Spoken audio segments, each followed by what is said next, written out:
Hey, Coach, how you doing? Welcome in. Good. I'm doing well today. Thanks for having me today. I appreciate it. No problem. So we're here with Coach Bravo from downtown Doral. Coach, your journey has been one that's taken you from Miami to Mississippi and now back to Miami. So give everyone a little background on your career. Yes, sir. Played my 4 years on Miami Sunset in high school. We had a great run there with a great group of guys. Our senior year, had a great group of seniors, about 10 to 12 seniors. Like some Michael Pies, who was a national champion at Coastal Carolina. Michael Centeno, who was hit 20 home runs at St. Thomas. We had a great group, won a district championship there. Learned a lot from Coach Pelaez there when he was my coach from. He's in Southwest now. He was a coach at Sunset. Played my 4 years there, loved it. And then went to Mississippi Valley State. Was blessed to get a scholarship there. Played my 4 years. Loved every minute of it. It was a great atmosphere, and they treated me just like family there as well. And then was able to coach 2 years. 2 years there as well. Was able to help out with catchers. Learned to coach third base there as well. Get that experience. Learn how to throw batting practice. It's taken years to get used to that as well. And it taught me a lot about changing from a player to a coach. And I think I needed those 2 years in order to mentally change and be a leader as well. And last year was blessed to get a opportunity here to be an assistant coach with Coach Hernandez last year at downtown Doral. Learned a lot. He helped me a lot with communication. That was something I struggled with before. I was able to get my point across, but wasn't able to get my communication. I feel like I learned a lot from him last year here at downtown Doral. And then this year, just trying to build a strong program for the future. These guys, they work very hard, and hopefully we can take them pretty far this year. So talk a little bit about this program. You mentioned it a little bit. It's in its Mhm. second year here, and Yes, sir. you kind of already have put the school's baseball program on the map here in Miami, which is hard to do in an early program. Yes, sir. What was the blueprint, that you used or that you're following to kind of do that? Just the main thing we've been preaching from day one is hard work. Hard work. We every single day we come in, we put together a good coaching staff from all over, from Venezuela. We have a assistant coach that coach with the Philadelphia Phillies. We have a pitching coach who's committed to Swarthmore College. We have coaches from all over, and I feel like they've brought a very driven mentality to the team. Yes, we are a second year program, but we don't want that to be an excuse this year. We want every single game. We want to make sure that we're working hard, achieving our goal, and just worry about what we can take care of on the field, defensively, offensively, pitching. If everybody does their job, everybody focuses on what they have to do, and I think that's going to help us out a lot. Talk a little bit about the scheduling aspect of what you have to do, because obviously you have to navigate a lot of good teams in Miami and Yes, sir. Broward. So how did you go about putting that together, and what were you looking at when you were putting that schedule together? Yes, sir. A lot of that help's been from my athletic director here, Mr. Cantillo. He's been helping me ever since the first day. The first day he named me, he's been teaching me exactly how to put that together. And this year, with how Max Press works, we want to make sure we have a strong opponents, and I think we put that together. We have a couple 7A schools that we've scheduled. We played one of them last week, Ferguson. That is a really good program, well established program. We scheduled Southwest as well for the preseason. We weren't able to play them, unfortunately, with the rain. And I think we put together a really good schedule as far as 3A. A lot of our opponents, they may not be in our district, but I feel like that it's going to prepare us for the playoffs, prepare us for the level that we have going forward. We want these guys to be ready. We try to teach them. We're not really worried about who we're playing, but we got to take care of ourselves in our dugout. We don't want to get them too big. I know sometimes for high schoolers it can get the atmosphere and everything can get a little big. We're just trying to have them in a calm state, family state together. That way they're able to do their job. They're able to succeed on the field. So from when you left the high school game Yes, sir. to now coming back to it, what do you think is the biggest difference you see in the game from when you played and now, several years later, what you're seeing from the high school? What do you think is the biggest change? Yeah, there's I think now, and how established Miami-Dade County is, it's one of the top counties for baseball in the country. I think the top five in the country. You don't really get any easy opponents. There's no pushover opponents. Every single team that we have on the schedule can beat you. That's just how it is in Miami-Dade. Every coach practices hard. Every coach works very hard in their programs. Any given day, you can run into a buzzsaw. Everybody's got their top two pitchers, their one and two pitchers. So it's something that we prepare our players for. We feel like we have confidence in our players, but at the same time, we really got to respect the other teams. Everybody comes out to play. With how the atmosphere here is in Miami, with the Hispanic background that we have, all the families that come out to the game, there's a lot of atmosphere, a lot of energy, a lot of music, a lot of chants. So at any given day, any opponent can give you a good run for their money. You mentioned a little bit before about Coach Pelaez, but is there a coach as you're building your program that you kind of model your program after, or is there something that you've taken away from several coaches that you're modeling after? Yeah, I feel like I've picked a little bit from every coach. I'm very thankful to learn from every coach, whether it was playing, coaching. Every single coach that has helped me out has helped me every step of the way. I know Coach Pelaez, when I was learning from him in high school, he demanded so much from us discipline-wise, and we were able to prove it on the field. Every single practice, we had to be on time. We had to, give our best effort, and that's something that we push our players now. The same with Coach Hernandez last year. He demanded a lot from his players.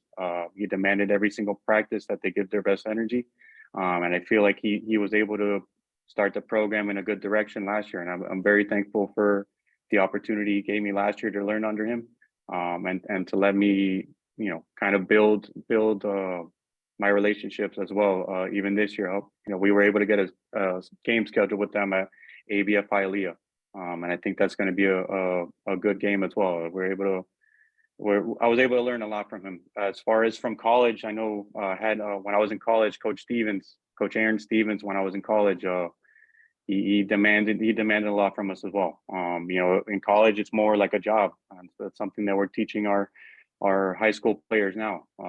Every single day, you have to come at it with the best positive mindset, and I was very thankful to learn a lot from him in Mississippi Valley as well. You mentioned a little bit about discipline.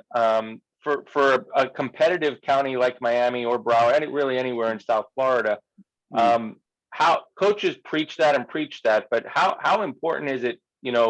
I'm trying to get across to players how important that is to be disciplined, not only within the team aspect, but within themselves, how they eat, how they carry themselves when they're not on the baseball field. So talk a little bit about that. Yeah, we ever since the first day I was named, we've been preaching discipline at home, discipline in school, because that's a lot of that's what first thing colleges look for is their grades. How are their grades doing? The first thing they ask for. So we've been staying on them with progress reports, staying on these players about everything, every single aspect of life, and that's something that I want them years down the road to learn. To see how well we put them in a good direction in the future. It's not just about baseball. We're trying to teach them about being a good friend, being a good classmate, being a good opponent as well. We want to make sure we handle winning and losing the correct way. And as far as that, the most important thing is family as well.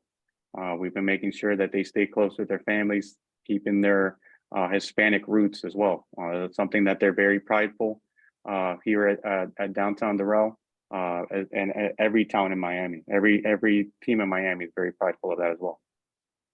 Sure. So you guys are off to a 2-1 start. You had two Yes, sir. really good games and then a tough one against Ferguson. But Yes, sir. what would you consider a successful season in terms of your development as the program? What's the step you're trying to take this year? Yeah, that's a good question there. We're we try to tell them don't worry about the previous games. We don't want to worry about the previous games. We learn from it. Today, Ferguson gave us a really good game the other day. They're a really good opponent. We learned a lot from it. So we had a very tough practice today. As far as what our goal is for the season, we've established very high expectations for this team. We have a very difficult district as well. We have some teams that have been in our district for 3A14 that have been around for years and years, and they've been playing this game for years and years. Pace, Kohea, Slam, I Matter. These teams are very difficult teams that we have in our district. So we know come playoff time, it's all these games that we play. We've added a few games the last couple of weeks just to prepare us for that, because we know those opponents are going to give us those district games are going to be very difficult in the playoffs. So switching it over a little bit, you guys as coaches, obviously you're a young coach, but every coach has those moments where they either second guess themselves or it's just an embarrassing moment that you've had. And you guys Yeah. talk to your players all the time about accountability. So Yes, sir. tell me a time where you just completely embarrassed yourself on a baseball field as a coach, and you look back and said, "Man, what did I do right there?" Yeah, as far as coaching wise, at least coaching third base, there's been a couple times in college. I've sent plenty of runners to home plate and they get thrown out by 10, 15 feet. And I have my head coach looking at me like, what are you doing? What's going on? And it's something that when you get in the moment, hey, the aggressiveness takes over. Um, so I've had that a few times, and I had to tell players, "Hey, look, that's on me." But at the end of the day, we still want them to be aggressive on the base pass. We still want them to be aggressive, hustling. I know my seniors do that. My seniors do that very well. We have a few players that hustle out every single time, and we always want them to score. We want to put them in the best possibility to score. So what's the best feeling that the game of baseball has ever given you? Uh, that's a really good one there. I think I'm kind of picking it up this year. Um, just having, we work so hard as coaches. We put so much pressure on ourselves. We go home and we almost think about the whole practice, think about everything that happens in the game. So it's times like when you have the upperclassmen coming to shake your hand, letting you know, coach, we appreciate everything you do. I have some upperclassmen here.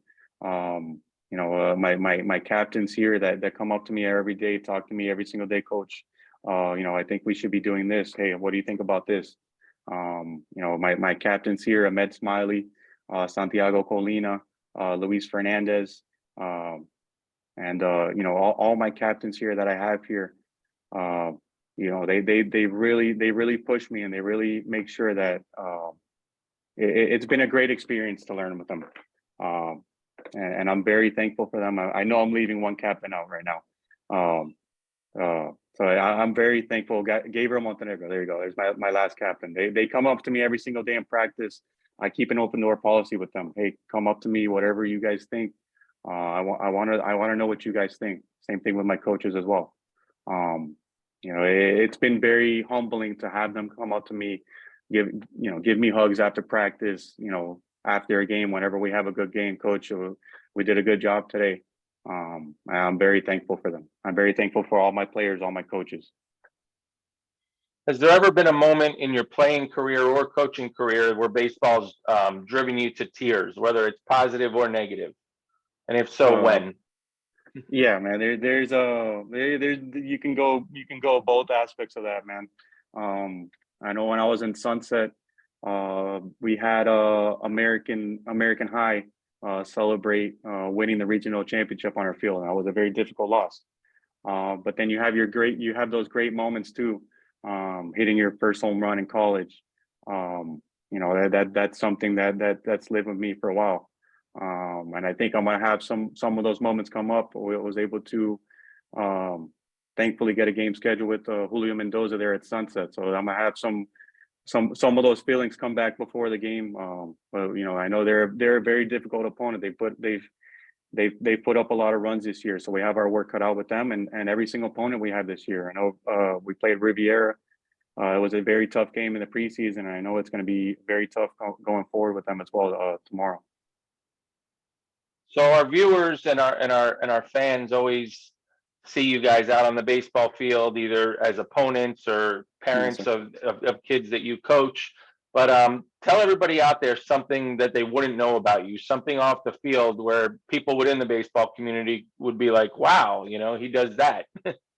I know on the weekends, I caught playing. I was a catcher playing my whole life. I don't know if I can do many games behind the plate anymore. My brother was a catcher as well. He catches. George Bravo, he was a catcher. He still catches rec league baseball and everything. Myself, I can't do any more catching in game, but I do play slow pitch softball on the weekends. That's brought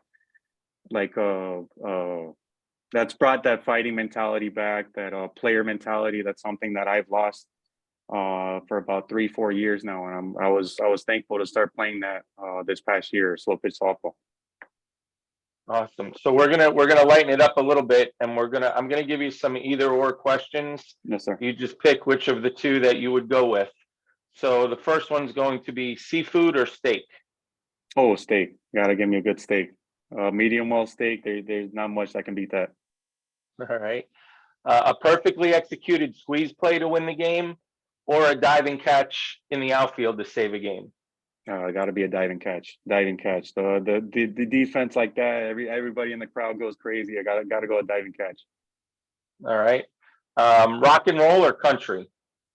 Ooh, I'm leaning towards country there a little bit. Country. Well, in Mississippi, that's got a lot of country there as well. BP or infield outfield? Oof, man, that's I'm gonna stick with infield outfield. I know my players are always pushing us to do PP, and we do that almost every practice. But infield outfield, it's the defense is probably more important. Is the most important thing there. Your movies, a good comedy or a good horror? Oh, good comedy. Good comedy. I love to laugh. I love to joke around when I'm off the field, man. A good comedy. Will Ferrell movie, anything with Will Ferrell in it, I love. Favorite thing to do that doesn't involve baseball or softball or really athletics in general? Oh, man. Nothing athletics. I guess kind of go to the beach, man. Go to the beach, kind of unwind, clear the mind a little bit. We put our pressure on ourselves so much. I'd say the beach. All right, last one. You can win a state title this year with your downtown Doral team, Yeah, and that would be the end of your coaching career, or you get no state title and you get 10 more years of coaching. That's that's a tough one. I think everybody always wants to coach for years and years, and that's something. This is my first year as a head coach, and I want to coach for years and years. But that's something. Even as a player, I've been chasing that state championship for years, and every coach in Miami-Dade, every coach around the country is chasing that.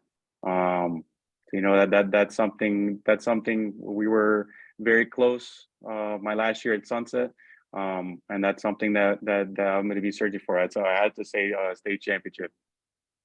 All right. Well, from us here at HSBN, Coach, you're doing a great job. Your program was represented well at Media Day, and we wish you luck for the rest of the season. I appreciate it. Thanks for having me, and look forward to a good season. Thank you. All right, Coach. Have a good one.